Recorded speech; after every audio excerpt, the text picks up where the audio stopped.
Bonsoir à toutes et à tous et bienvenue au Journal du Soir sur Télé Libre.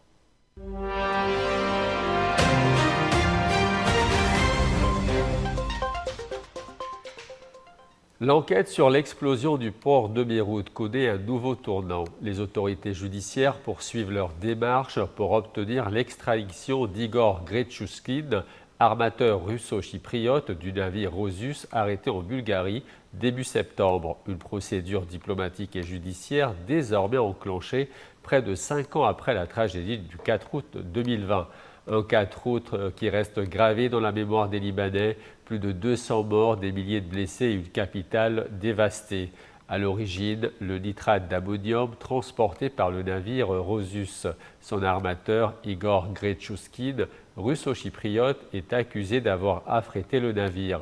Recherché depuis plusieurs années, il a été arrêté le 5 septembre dernier à Sofia, en Bulgarie, sur la base du notice rouge d'Interpol.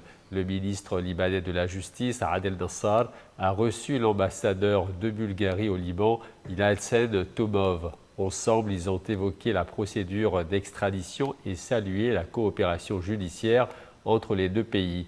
Le Liban dispose désormais de 40 jours pour préparer un dossier solide justifiant la demande.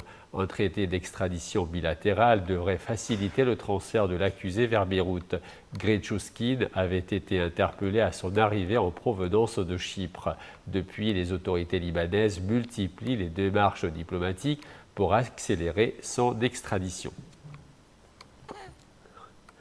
Au Liban Sud, cette fois, l'armée israélienne a lancé une série de raids visant des cibles militaires au Liban Sud et a bombardé Beis Jabal en particulier. Un avertissement préalable du porte-parole Avichai Adereh a suscité un mouvement de panique massif, les habitants de Beis Jabal, Kfar Tibnit et Debid ayant immédiatement évacué leurs habitations. En effet, Avichai Adereh a sommé les habitants de 3 bâtiments précis de quitter les lieux, affirmant que l'armée allait cibler ce qu'elle décrit comme des infrastructures militaires du Hezbollah.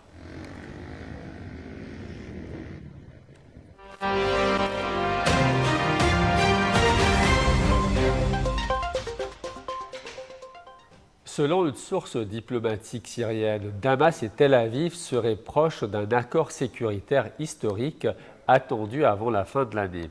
Officiellement, les deux pays sont encore en état de guerre depuis 1948, malgré des décennies de négociations avortées. Les discussions porteraient en priorité sur des questions militaires et de sécurité, au cœur d'un contentieux marqué par l'occupation israélienne du plateau du Golan depuis 1967. Cette annonce survient après plusieurs rencontres discrètes, notamment à Londres, en présence d'émissaires américains. Une médiation active qui vise à établir un cadre de désescalade régionale. Pour Damas, lourdement affecté par les sanctions économiques, un tel rapprochement pourrait ouvrir la voie à un allègement de l'isolement diplomatique et à un soutien financier international. Un événement inédit depuis 25 ans. Le ministre syrien des Affaires étrangères, As'ad al-Shibani, est en visite officielle à Washington.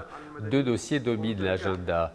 Le sort des sanctions américaines imposées à Damas dans le cadre de la loi César et des pourparlers avec Israël autour d'un nouvel accord sécuritaire. Al-Shibani devait rencontrer plusieurs membres du Congrès américain afin de plaider pour une levée permanente des sanctions. Ce déplacement survient après une rencontre discrète à Londres entre le ministre syrien et son homologue israélien des Affaires stratégiques, Ron Dermer, en présence de l'émissaire américain Tom Barrack.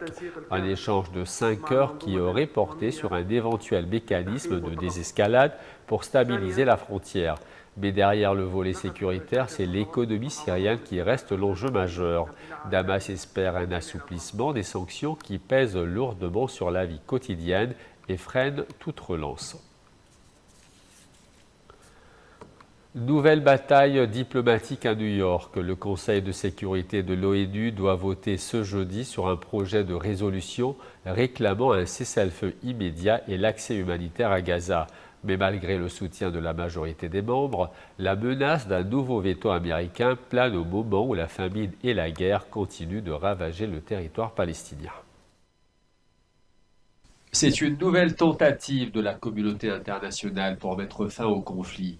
À New York, le Conseil de sécurité s'apprête à voter sur un texte exigeant un cessez-le-feu immédiat à Gaza et la levée des restrictions à l'aide humanitaire. Le projet de résolution demande aussi la libération des otages encore détenus dans l'enclave. Mais Washington, allié indéfectible d'Israël, a déjà annoncé son opposition.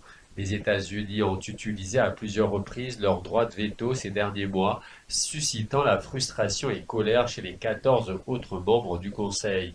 Même si le veto est attendu, l'objectif est de pousser les Américains à se justifier devant l'opinion mondiale. Sur le terrain, la situation est catastrophique. Plus de 54 000 morts palestiniens depuis octobre 2023 selon les autorités locales. L'ONU a officiellement déclaré la famine dans certaines zones de Gaza fin août. Depuis mai, Israël autorise l'entrée d'un nombre limité de camions humanitaires, mais les Nations unies jugent ces quantités très insuffisantes. À l'étranger, la pression monte sur Israël. Une commission d'enquête internationale a même parlé cette semaine de génocide, une accusation sans précédent. Si la résolution a peu de chances d'être adoptée, elle marque la volonté de la majorité du Conseil de maintenir la pression diplomatique et de replacer Gaza au centre de l'agenda international à quelques jours du sommet annuel de l'ONU. Un vote sous tension qui risque d'exposer une nouvelle fois les divisions du Conseil, mais aussi l'isolement croissant des États-Unis sur ce dossier explosif.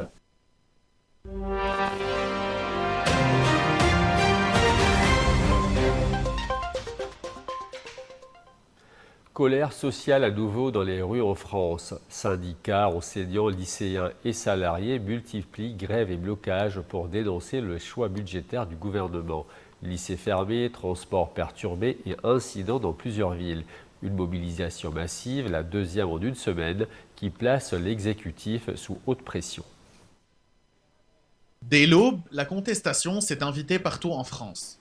Selon les autorités, plus de 40 actions recensées, dont 25 manifestations publiques. À Paris, des centaines de lycéens ont bloqué l'entrée du lycée Maurice Ravel. Pancarte à la main, ils dénoncent une austérité qui, selon eux, menace leur avenir. À Marseille, des groupes qui tentaient de se rassembler près du siège de CMA-CGM ont été dispersés par la police, parfois à coups de gaz lacrymogène. En Martinique, le ministre de l'Intérieur a dénoncé une tentative de sabotage sur un réseau d'eau rapidement déjoué.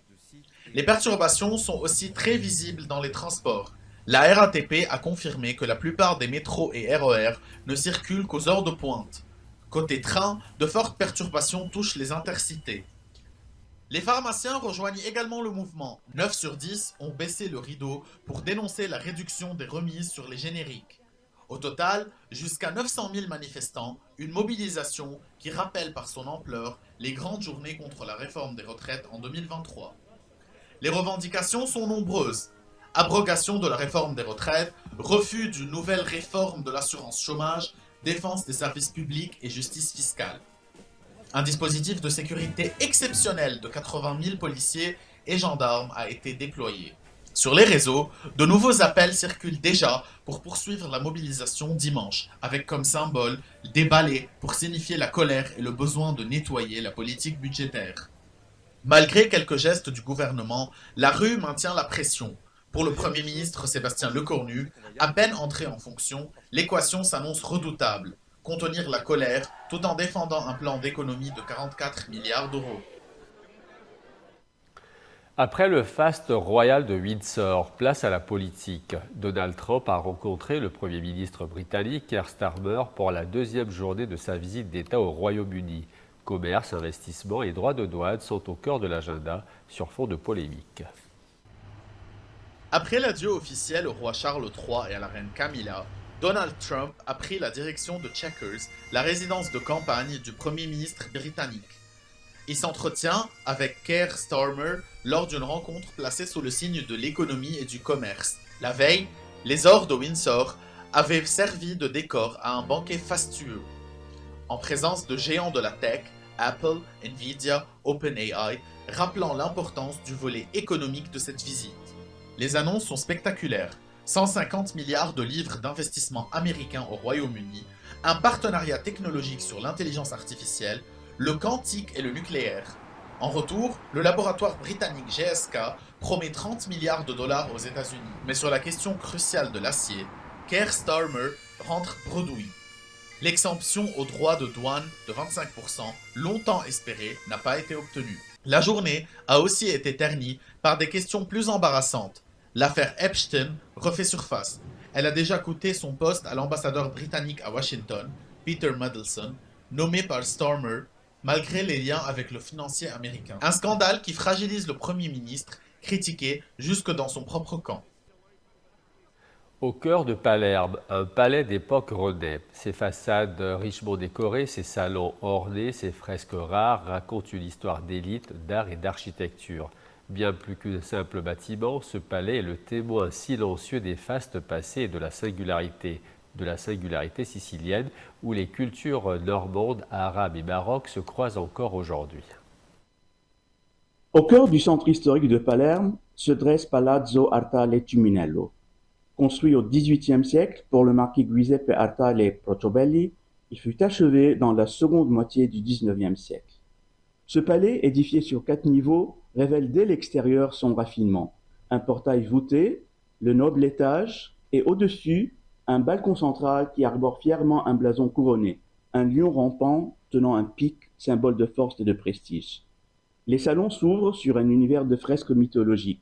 Réalisée par Francesco Lafarina, elle raconte la guerre de Troie, l'ire d'Achille, le combat contre Hector ou encore Priam implorant la clémence. Le palais n'a pas sombré dans l'oubli. Grâce à une restauration minutieuse menée entre 2012 et 2013, le Palazzo Artale Tuminello a retrouvé son éclat originel.